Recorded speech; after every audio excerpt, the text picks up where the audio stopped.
Joining me now are Rabina Ahmed-Haq, a personal finance columnist and regular contributor to CBC, and Michael Hyatt, an investor and entrepreneur. Okay, welcome to you both. As always, let's start with Amazon.ca, the Competition Bureau, taking a closer look at whether or not the website's U.S. owners are affecting competition to the detriment of consumers and companies that do business in Canada. The Americans have certainly looked very closely at this.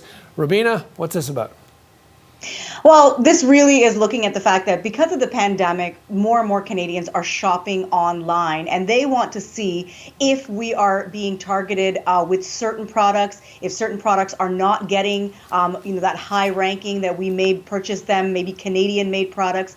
Amazon is a behemoth. It's a massive company that has a lot of data about all their customers, and they're able to change our minds as to what products we want to buy, and that can really squash competition. It can really hurt smaller suppliers who don't maybe have the marketing tools to get their name out there. And if Amazon is not prominently putting them at the top of that list, that's really going to hurt them in the long run. Also, for other companies that are selling online, how is that affecting them? If Amazon is able to get to customers because they have that targeted way of marketing to them, how are other retailers who have an online presence, how are they suffering? I think it's absolutely important that we look at what is happening and whether they are not creating an environment where small businesses just simply can't survive. Yeah, and of course, need I remind anyone that in the last few months have seen a big uptick in the number of people buying things on Amazon. What do you make of all this, Michael?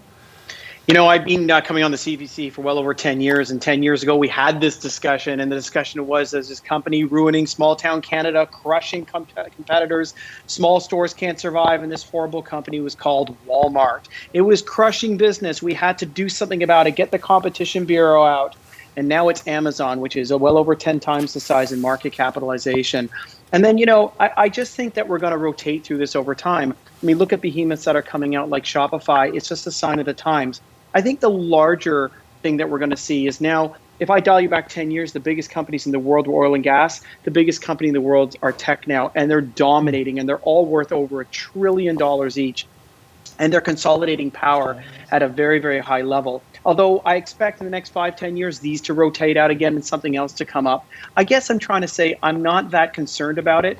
And I'll tell you, everybody watching here today, how much have you benefited from Amazon? I mean, you love using it. You actually save money. You do great. And if they're not careful with their game, they'll get crushed by the next thing that comes up, like Walmart had a problem as well. Okay, we'll see. Certainly Main Street businesses very worried about how they're going to emerge from this pandemic for sure. But we will watch and we'll see what the Competition Bureau decides.